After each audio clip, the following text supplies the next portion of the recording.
দৰ্শকসকল আজি ঐতিহাসিক তলাতলৰ প্ৰাংগণত আমাৰ টাই আহোম জনগোষ্ঠীৰ প্ৰায় 24টা সংগঠনে একত্ৰিত হৈ আমি এক গুৰুত্বপূৰ্ণ সভা এখন জনগোষ্ঠীয় মেজমেল ইয়াত অনুষ্ঠিত কৰিছোঁ।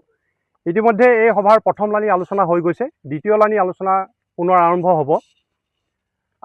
এই প্ৰথম লানি আলোচনাৰ গোটেই বিষয়বস্তুবিলাক আপোনাক ইতিমধ্যে আমাৰ প্ৰতিনিধিয়ে জনাইছে যে ইতিমধ্যে আপোনালোকে গম পাইছে যে টাই আহোম জনগোষ্ঠীৰ মূল যিটো দাবী জনজাতিকৰণ, এই জনজাতিৰ মৰ্যাদা বিচাৰি জনগোষ্ঠীটোৱে দীৰ্ঘদিন আন্দোলন কৰি আছে।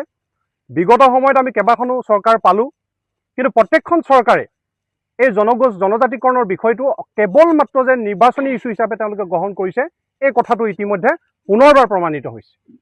কাৰণ বিগত চৰকাৰসমূহেও আমাৰ সংগঠনবিলাকক তেওঁলোকে নিমন্ত্ৰণ কৰি তেওঁলোকৰ চৰকাৰে তেওঁলোকৰ দলে আহোম জনগোষ্ঠীৰ কাৰণে সকলোতকৈ সৰ্বোচ্চ চিন্তা কৰে, মৰম কৰে, এই কথাবিলাক কৈ মাত্ৰ তেওঁলোকে এই 5 বছৰীয়া যি শাসন, সেই শাসন কেনেকৈ তেওঁলোকে পূৰণ কৰিব পাৰে সেই কথাতেহে তেওঁলোকে লিপ্ত হোৱা দেখা গৈছে। আৰু বিগত সময়ত আমি দেখিলোঁ 2021 চনৰ পৰা এতিয়া 2026 চন পালেহি, এই সময়ছোৱাটো কিন্তু কেইবাবাৰো আমি টাই আহোমৰ সংগঠনসমূহে আলোচনা বিলোচনা কৰিছোঁ বিষয়টো আগুৱাই নিয়াৰ ক্ষেত্ৰত। কেন্দ্ৰীয় চৰকাৰে 2019 চনত এখন তেওঁলোকে বিধেয়ক তেওঁলোকে পাৰ্লিয়ামেণ্টত আনিছিলে, তাৰপিছতে মন্ত্ৰী গোট বনাই দিছিলে, তেওঁলোকে প্ৰতিবেদন প্ৰস্তুত কৰিব আৰু সেই প্ৰতিবেদন কেন্দ্ৰীয় চৰকাৰলৈ প্ৰেৰণ কৰিব।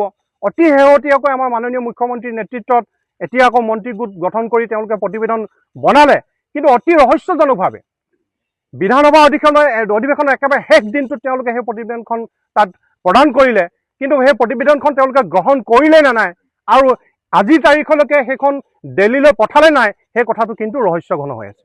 গতিকে সেই কথাটোক লৈ পেলাই আজি আমাৰ সমগ্ৰ জনগোষ্ঠীটো এক অনিশ্চয়তাত ভুগি আছে।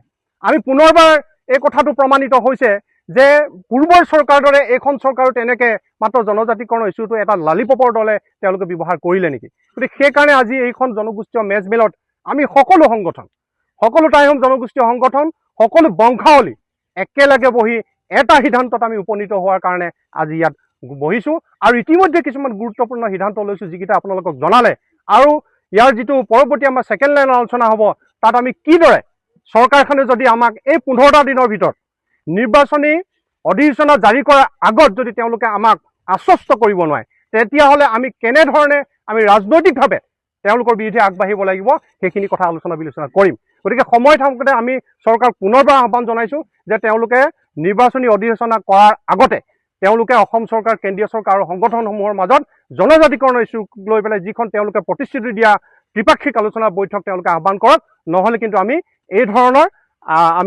কিছু পদক্ষেপ ল'বৰ কাৰণে আমি বাধ্য হ'ম।